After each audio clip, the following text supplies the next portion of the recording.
Ya, pemirsa, pemerintah telah menganggarkan dana fasilitas likuiditas pembiayaan perumahan atau FLPP tahun 2024 sebesar 13,72 triliun rupiah. Meski lebih rendah dari tahun 2023, namun pemerintah akan menambah kuota FLPP menjadi 220 ribu unit hingga akhir tahun ini.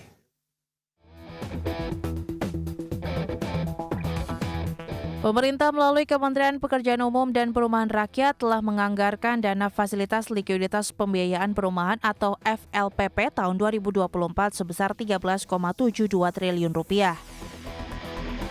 Alokasi dana FLPP tersebut untuk pembangunan perumahan sebanyak 166 ribu unit, di mana jumlah tersebut tercatat turun dibandingkan tahun 2023 lalu, yang mencapai 26,3 triliun rupiah untuk 229 ribu unit. Meski demikian, pemerintah memastikan akan menambah jumlah kuota pembangunan perumahan yang masuk dalam program FLPP di tahun ini menjadi 220 ribu unit. Pemerintah juga akan menyalurkan sebanyak 166 ribu unit subsidi bantuan uang buka atau SBUM dengan total anggaran 680 miliar rupiah, kemudian mengalokasikan pembiayaan tapera sebesar 830 miliar rupiah bagi peserta tabungan perumahan rakyat yang mencakup 7.251 unit rumah. Sementara itu, terpangkasnya total pasokan unit rumah subsidi pada tahun ini seiring dengan adanya penyesuaian harga rumah subsidi yang telah ditetapkan pemerintah pada pertengahan tahun 2023 lalu. Harga rumah subsidi tahun lalu mengalami kenaikan sebesar 8% dari semula di kisaran 150,5 juta hingga 219 juta rupiah, menjadi 162 juta hingga 234 juta rupiah.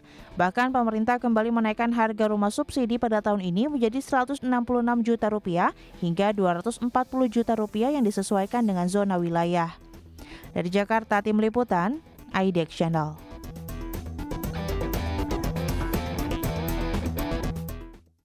Ya pemirsa, untuk membahas tema menarik kita selanjutnya, alokasi dana FLPP 2024 lebih rendah dari tahun 2023. Kita sudah tersambung melalui Zoom bersama dengan Bapak Daniel Jumali, Sekjen DPP Asosiasi Pengembang Perumahan dan Pemukiman Indonesia atau APERSI. Selamat pagi Pak Daniel. Selamat pagi Mas Pras, Ya, apa kabar? Kabar baik Pak Daniel, terima kasih. Tadi sudah disampaikan terkait dengan FLPP ini. Tahun 2024 ada lagi dananya 13,72 triliun. Meskipun kita lihat memang tadi sudah disampaikan lebih rendah begitu ya dibandingkan dengan tahun 2023 lalu. Lantas bagaimana? Update terlebih dahulu memasuki bulan ketiga di tahun 2024 untuk industri properti, sudah sejauh mana perkembangannya nih Pak Daniel? Silakan. Nah, ini menarik sekali Pak Mas Prasetyo. Kalau kita lihat di tahun 2023 kemarin, target pemerintah 220.000, ternyata di awal Desember itu sudah habis, Mas Pras. Oke. Ya, sudah habis. Jadi ada beberapa yang tidak bisa merealisasikan, dan juga kalau ada yang kurang lebih 10 ribuan, dia sampai 15 ribu dia direalisasikan tapi pinjam yang jatah 2024. Nah, di sini masalahnya. Kita kalau kita ingat, kita pernah akad misalnya 2018, 2019, 2017 itu sudah sampai 250 ribu unit. Nah, ini bagaimana bisa yang di tahun 2023 target kuotanya 220 ribu terlampaui. Iya. Nah, padahal di tahun 2024 masih 166 ribu. Dan kalau begini, kalau nggak dibikin APBNP, ini paling Juli, Agustus bisa sudah habis. Nah, ini bagaimana dengan masyarakat MBR yang sangat memerlukan rumah. Nah, ini memang dari Pak Direktur PUPR maupun Pak Dirjen sudah sampai Pak Menteri juga nanti bisa mau direvisi. Betul. Tapi, ya, ini kita ingatkan lagi karena waktunya ini apalagi nanti kan kita ada pemerintahan baru, ya kan? Nah, ini supaya di APBNP jangan sampai terlupakan. Ya, Pak Daniel, menarik kalau misalnya di tahun lalu saja kuotanya sudah habis di bulan September begitu ya, target 222 ribu, kemudian meminjam alokasinya tahun 2024 ini. Ya. Nah, itu bagaimana dengan Berikutnya dong di tahun 2024 ini apakah kuota yang 166.000 dari FLPP 13,72 triliun meskipun tadi pemerintah sudah komitmen akan nambah lagi menjadi 200-an ribu unit ini seperti apa? Apakah akan berkurang jadinya begitu? Memang jadi kalau ini kan program FLPP atau subsidi ini sangat dibutuhkan oleh masyarakat MBR. Iya. Karena dengan angka itu mereka bisa memperoleh rumah karena bunganya disubsidi oleh pemerintah kepada masyarakat berpenghasilan rendah ini atau milenial ini. Oke. Jadi kalau kita lihat di sini berarti kalau mereka sekarang dan angkanya itu misalnya angsurannya sekarang harga rumah 166 juta. Angsurannya mereka sebulan kurang lebih sekitar 1 jutaan. Nah itu dalam 12 atau 15 tahun biasanya antara 10 sampai 15 itu mereka lunas. Nah, seandainya mereka menabung sendiri pun kalau dikumpulin misal 12 juta kali 12 juta kali 15 180 juta. Nah, tapi kalau 15 tahun kemudian kalau uangnya itu mereka nggak angsur dengan uang segitu dia dipastikan mereka susah dapat rumah. Oke. Karena harganya naik. Saya kasih bahan perbandingan. Misalnya di tahun 90-an itu harga rumah sekitar 20 sampai 30 juta. Angsuran per bulannya 200.000. Berarti setahun mereka angsur 2,4. Jadi kalau mereka setelah 10 tahun atau 15 tahun mereka cuma 36 juta. Jadi seandainya mereka uang itu disimpan aja setelah 15 tahun mereka pastikan tidak punya rumah. Karena waktu itu hanya sudah naik lagi ke harga sekitar 300 juta. Yes. Jadi mereka daripada cuma ngontrak aja atau sewa, mereka nanti bisa MBR ini jadi kontraktor semua. Kasihan. Iya, betul. Nah, kalau gini kan mereka punya rumah, punya masa depan, ada nilai ekonomis yang naik, dan subsidi ini hanya untuk konsumen MBR dengan syarat-syarat dari pemerintah. Oke. Baik, Pak Daniel, menarik nih kan karena terpangkasnya jumlah unit rumah subsidi 166.000 kan karena ada penyesuaian harga yang sudah dilakukan di tahun 2023 lalu. Bahkan per Januari ini juga ada kenaikan lagi nih Pak untuk rumah subsidi. Nah ini bagaimana Anda melihatnya? Apakah memang kenaikan ini cukup signifikan begitu dampaknya terkait dengan akhirnya pengurangan alokasi jumlah rumah yang akan dibangun? Sebetulnya kalau saya lihat sih cuman begini. Waktu sekitar bulan Juni atau Juli tahun lalu, tahun 2023, serapannya memang baru sekitar 50%. Sekitar 100 ribuan. Nah pemerintah takut. Padahal kalau kita lihat dari tren atau historikalnya, biasanya menjelang akhir tahun sampai Desember itu banyak-banyaknya orang ambil rumah. Nah, jadi waktu itu mungkin anggarannya dipatok dulu, ya kan? Jadi kalau menurut saya, tapi sudah kelihatan ini kalau dengan angka yang sama 196.000 dipotong apalagi dipotong yang sudah di bridging untuk 2023, dipastikan kurang. Makanya dari awal dari Desember terus sampai sekarang pun kita APRC mengingatkan pemerintah coba diperhatikan untuk kebutuhan kuota rumah subsidi bagi MBR dan milenial yang baru. Apalagi sekarang ini kan banyak work from home. Nah ini kalau nggak ada home-nya, work dari mana nih Pak? Oke, work from home ya. Baik. Nah, Pak Daniel, nah bicara mengenai backlog-nya sendiri untuk pemukiman di Indonesia tuh sampai saat ini berapa jumlahnya? Kemudian berapa besar juga nih kebutuhan rumah untuk teman-teman MBR ataupun mungkin yang masuk dalam masyarakat berpenghasilan tanggung lah, generasi milenial dan Gen Z mungkin? Wah itu menarik sekali yang Pak Pras sampaikan. Memang backlog sampai hari ini resminya ditetapkan pemerintah 12,7 juta. Cuman belum diperinci per daerah mana. Ini penting supaya jangan sampai semua numpuk di satu tempat sehingga kebanyakan supply, demand-nya kurang. Jadi mesti ada yang tepat ini. Ini memang sedang kita kaji dengan pemerintah. Nah, tapi yang jelas yang tadi Mas Pras itu bilang MBT nah, itu sekarang ini. Kalau kita lihat perkembangannya dengan harga yang praktis mulai dari 160 jutaan misalnya ya, 166 juta. Itu kalau di kota besar, Jakarta atau di kota besar manapun susah untuk dapat rumah itu. Oke. Makin lama makin ke pinggir. Nah, tapi ini kan kalau makin ke pinggir MBR ini kesian. Mereka harus mengeluarkan kos yang besar untuk dari Transportasi rumah ya? ke tempat kerja. Ya, betul. Belum lagi waktunya. Oke. Kalau mereka jalan misalnya 1,5 jam, pergi, pulang 1,5 jam, sudah 3 jam. Kalau kita hitung hari, berarti itu kan seperlapan waktu. Oke. Nah, bisa dibayangin kalau seperlapan waktu, sebulan 12, berarti kalau 1 tahun 12 bulan, berarti kalau kita dilihat ini tanpa dengan termasuk di 1,5 bulan mereka jalan terus ada di berapa banyak biaya bensin segala macam, waktunya juga uang yang dikeluarkan. Sayang sekali. Makanya kita selalu tekan ke pemerintah, coba harganya disesuaikan. Nah, itu untuk MBR. Jadi kuota juga ini penting karena setiap tahun kan banyak MBR, juga milenial yang baru menikah, yang baru bekerja, ini perlu rumah. Nah, inilah di sini fungsi pemerintah jalan. Kita juga pengembang membantu. Ya, tapi dengan FLPP yang sudah ditetapkan, dengan harga yang sudah disesuaikan begitu, menurut Anda masih bisa dijangkau tidak sih untuk MBR maupun MBT tadi? Tahan dulu jawabannya Pak Daniel, kita akan jeda sebentar ya. Nanti kita bahas di segmen berikutnya. Dan pemirsa, kami masih akan segera kembali usai pariwara berikut ini.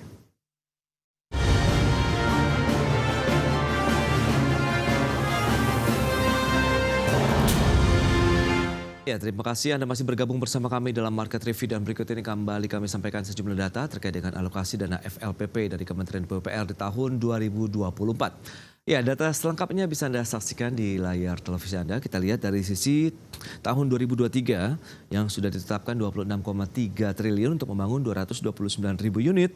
Kemudian di tahun 2024 ini ada penyesuaian atau turun menjadi 13,72 triliun atau dipatok sekitar 166.000 unit. Meskipun pemerintah juga akan melakukan penambahan menjadi 222.000 unit di tahun 2024. Berikutnya, penyesuaian harga rumah subsidi untuk program FLPP tahun 2023 itu rentangnya 162 juta sampai dengan 234 juta. Kemudian tahun 2024 disesuaikan menjadi 166 juta sampai dengan 240 juta rupiah per unitnya. Sementara harga sebelum naik kisarannya 150,5 juta sampai dengan 219 juta rupiah. Berikutnya batas harga jumlah rumah subsidi tahun 2024 untuk wilayah Jawa, Sumatera, Kalimantan, Sulawesi, kemudian Maluku serta wilayah Jabodetabek. Data selengkapnya bisa Anda saksikan di layar televisi Anda. Perubahannya dari tahun 2023 sampai dengan 2024. Ya, seperti yang bisa Anda lihat, 166 juta di tahun 2024 untuk wilayah Jawa, kecuali Jabodetabek ya, dan seterusnya. Baik, kita lanjutkan kembali perbincangan bersama dengan Bapak Daniel Jumali. Beliau adalah Sekjen Apersi. Pak Daniel, kita akan lanjutkan kembali perbincangan menarik kalau kita lihat dengan beberapa data tadi yang sudah disampaikan. Alokasi dananya turun untuk FLPP, kemudian ada penyesuaian harga di tahun 2023 dan 2024 juga ada penyesuaian lagi, dalam artian ada kenaikan harga jual. Nah, rentang harga yang sudah ditetapkan untuk rumah FLPP ataupun rumah subsidi ini menurut Anda masih bisa dijangkau tidak nih untuk yang MBR, kemudian juga ada masyarakat yang berpenghasilan tanggung nih Pak Daniel, silakan.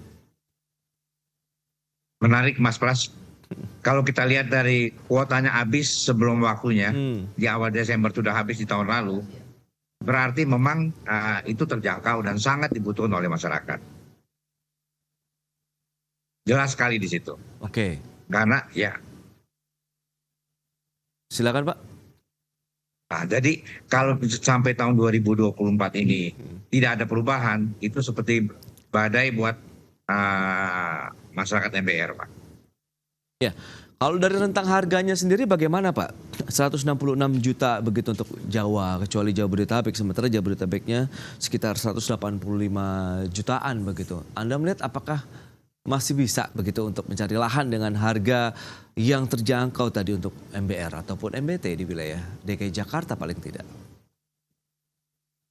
Bisa Pak, tapi ya itu berarti makin keluar dari kota besar, Jabodetabek itu makin ke depan. Kalau di kota Jakarta pasti nggak bisa. Oke. Bogor atau Depok pun pasti nggak bisa. Oh. Tapi sudah mulai ke Kerawang, tapi di kabupaten pasti mainnya Pak. Tangerang juga kabupaten main Pak. Tapi makin ke pinggir terus Pak, karena harga bergerak terus seiring dengan kenaikan harga ini Pak. Tapi biarpun dengan harga yang maksimal, nah ini pengembang MBR ini memang keuntungannya nggak sebesar pengembang rumah komersial. Tapi anggota-anggota kita yang mayoritas pengembang rumah subsidi ini, mereka tetap konsekuen memberikan rumah yang berkualitas Pak, buat masyarakat MBR. Misalnya lantainya keramik atau bahkan beberapa ada yang sudah kasih granit. Usainya juga ada aluminium pakai coating putih, rangka atap baja ringan, dan juga genteng beton serta jalan cor semuanya. Jadi kalau dilihat Pak, rumah subsidi ini ukurannya kan minimum 60 meter persegi, 6 kali 10. Oke. Kalau Mas Pras lihat di Jakarta, rumah-rumah yang harganya 1M lebih atau 2M itu, ukurannya di bawah 60 Mas Pras. Oke. Cuma mereka naik ke atas saja Mas Pras. Jadi kalau sebetulnya buat pengembangan kekeluargaan dari segi ekonominya, ini program rumah subsidi bagi MBR ini sangat membantu sekali masyarakat MBR. Terutama untuk masa depan keluarga mereka. Oke. Nah, bicara mengenai komitmen pemerintah untuk menambah lagi kuotanya menjadi 220.000. Menurut Anda ini bagaimana Pak Daniel? Apakah akan akhirnya menjadi titik keseimbangan baru setelah ada kuota yang dipakai di tahun 2023 begitu? Nah, menarik Mas Pras. Kalau kita lihat RPJM tahun 2024, itu harusnya kuotanya 220.000. Kalau kita lihat RPJM. Oke. Tapi di APBN itu 166.000 plus tapera. Jadi sangat kurang. Memang Pak Direktur PUPR, Pak Dirjen, pembiayaan juga Pak Menteri sangat konsekuen. Nah, cuma supaya cepat mungkin sebelum RAPBNP ini sudah ada putusan resmi. Jadi masyarakat MBR tidak menunggu-nunggu, tidak sampai membuyarkan mimpinya untuk memperoleh rumah. Tantangan yang lebih dihadapi kalau kita lihat dari sisi pengembang perumahan khusus yang subsidi ini tahun ini lebih kemana? Apakah tanah masih menjadi kendala, kemudian bahan bangunannya juga masih menjadi tantangan tersendiri meskipun sudah diizinkan lah, sudah dikasih lampu hijau untuk menyesuaikan harga jualnya nih Pak Daniel. Nah, tadi penyesuaian, menarik Mas Pras, ada 2 poin di sini saya lihat. Ya. Ada tantangan dan juga kenaikan. Kenaikan ini sebetulnya hanya penyesuaian harga. Oke. Karena hampir tiga tahun itu harga tidak berubah selama pandemi. Nah, selama pandemi itu sebetulnya kalau kita lihat properti ini sangat menyerap banyak tenaga kerja yang dibutuhkan masyarakat saat itu. Bisa kita lihat dari rilis BKPM bahwa sektor properti ini yang mungkin di atas itu konstruksi dan properti rankingnya di atas untuk masih tumbuh, masih bergerak dan menyerap tenaga kerja lebih dari belasan juta tenaga kerja. Itu dari segi properti. Belum kalau kita lihat dari faktor turunannya, mulai dari pasir yang kerja di pasir, di batu bata, di semen, di kabel, di genteng, sampai rumahnya jadi pun masih perlu furniture, perlu TV. Dihitung-hitung ada lebih dari 170 sektor industri lain. Bisa dibayangkan Mas Pras, berapa banyak tenaga kerja yang terserap. Nah, apalagi dengan kalau diturunkan dari 220 ke 160, ini tsunami kecil ini buat sektor industri yang terkait. Oh ya. Memang idealnya berapa sih Pak Dadi kalau Anda katakan ini bisa menjadi ancaman justru bagi geliat pembangunan ataupun produksi di sektor properti khususnya untuk yang rumah subsidi? Menarik Mas Pras. Kalau kita lihat kejadian sebelum pandemi, itu kita pernah mencapai sampai 250 bahkan 267.000 unit. Jadi kalau menurut saya saat ini kalau 300.000 itu untuk tahun ini ya cukup mungkin 220 sampai 250 ribu lah. Untuk tahun depan harusnya sudah ke arah 300 dan terus naik lagi ke 500. Ya. Ya, jadi kalau saya lihat di sini dan kalau kita lihat kebetulan waktu kita rakernas dan HUT kita undang semua pemerintahan baru ini, mereka janji akan bangun lebih banyak. Jadi kalau menurut saya sih pemerintah cuma lebih cepat aja memberi announce ke masyarakat secara resmi bahwa kotanya ini sesuai nih, gitu Pak Pras. Oke, kebutuhan per tahun untuk rumah sendiri di posisi ataupun di level berapa nih? Kalau memang Anda katakan idealnya sekitar 250 juta unit lah untuk pembangunan di Indonesia. Tadi kan kita cuma hitung rumah ya, rumah subsidi yang dibangun pengembang. Ya. Tapi ada juga rumah yang dibikin sendiri oleh masyarakat. Ada rumah komersial yang dibangun juga. Oke. Jadi kalau kita hitung semuanya, saya rasa sekitar 500 ribu unit setahun ya. 500 ribu unit? Ya. Oke. Nah, bagaimana dengan insentif yang selama ini sudah diberikan begitu untuk sektor properti? Apakah sudah cukup atau perlu ada satu lagi yang diinginkan? Nah, menarik sekali Mas Pras. Kalau kita lihat ya, Iya. tadi kita belum ngomong ini ada tantangan sama peluang ya. Iya, iya. Nah, kalau kita lihat yang tantangan saat ini yang susah itu perizinan. Oke. Dan tanahnya makin lama makin mahal, jadi makin ke pinggir, kesian konsumennya. Nah, jadi mengenai perizinan juga ini mulai misalnya ya ada aturan mengenai BPATB harusnya bisa dibebaskan. Tapi karena menyangkut APBD masing-masing daerah, jadi mereka menghitung ulang. Iya, iya, iya. Atau dikasih misalnya separuh dulu bebasnya. Ya. Seperti misalnya rumah komersil kan ada PPNDTP. Betul. Nah, yang sampai Juni bisa 100%, Juli sampai Desember 50%. Begitu.